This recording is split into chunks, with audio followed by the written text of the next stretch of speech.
Il est l'un des héros de cette journée. Interviewé par les journalistes du Parisien, Guillaume Mortamé, le médecin qui a sauvé 3 des enfants, a révélé les détails de ce sauvetage hors norme qui restera à jamais gravé dans sa mémoire. Le drame qui s'est produit à Annecy a bouleversé toute la France.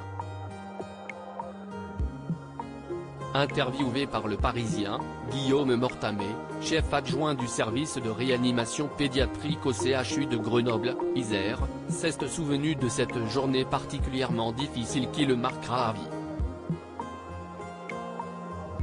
Ayant pris en charge 3 des 4 enfants grièvement blessés au couteau, Eti, Enio et Alba, âgés de 2 à 3 ans, le médecin raconte comment il a géré cette journée hors norme. Il se souvient particulièrement de la prise en charge de la fillette qui avait un peu partout, des lésions plus complexes, et dont le pronostic vital était clairement engagé. Devant être transporté en urgence par hélicoptère, il raconte « Ma plus grande crainte, c'était qu'elle décompense dans l'hélicoptère ou qu'elle saigne à nouveau. Si est un moment très risqué, les tuyaux et les perfusions peuvent s'arracher.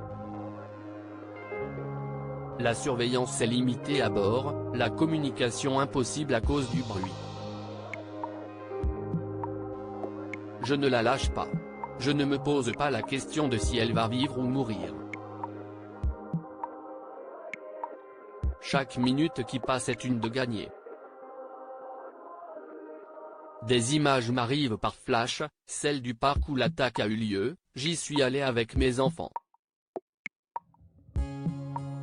À côté de moi, la petite fille est inconsciente mais je lui parle tout le temps, je lui caresse les cheveux, en répétant « Sois costaude, bats-toi, on va y arriver ». Maintenant que tous les enfants sont hors de danger, le médecin a aussi accepté de se confier sur le déroulé du drame, notamment lorsqu'il a appris la terrible nouvelle. Il est environ 10 h ce jeudi, je relis le dossier d'un patient dans mon bureau avec une collègue réanimatrice quand son téléphone sonne. CIST l'équipe de déchocage, l'unité chargée des urgences vitales à l'hôpital. Une attaque vient d'avoir lieu, plusieurs enfants seraient impliqués et certains vont arriver chez nous, ils ont besoin de renforts. Sur le coup, je crois qu'il s'agit d'un exercice. Mais ma collègue me dit, non, il faut y aller tout de suite. L'espace d'un instant, je pense à mes enfants de 2 et 4 ans, qui ont le même âge. Mais je me reconcentre aussitôt.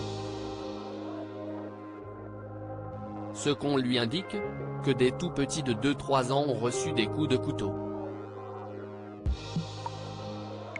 On ignore combien ils sont et la gravité de leurs blessures.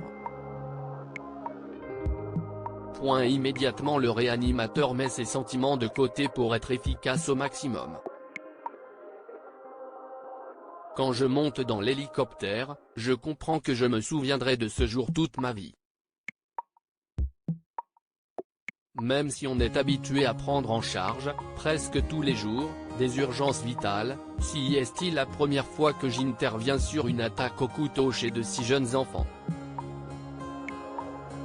Généralement, il s'agit d'adultes ou d'adolescents. Ce qui est aussi inédit, si est qu'il y en ait autant et dans un état si critique. J'ai beau essayer de faire abstraction du contexte, je suis ému. On n'est jamais préparé à affronter un tel drame. Admet-il. Désormais sortis d'affaire, les enfants peuvent remercier leurs anges gardiens ayant réussi à les sauver. Les enfants sont toujours en réanimation. Ils devraient rejoindre un autre service de l'hôpital dans quelques jours. Puis ils rentreront chez eux. Une longue reconstruction les y attend. mais on a réussi à les sauver.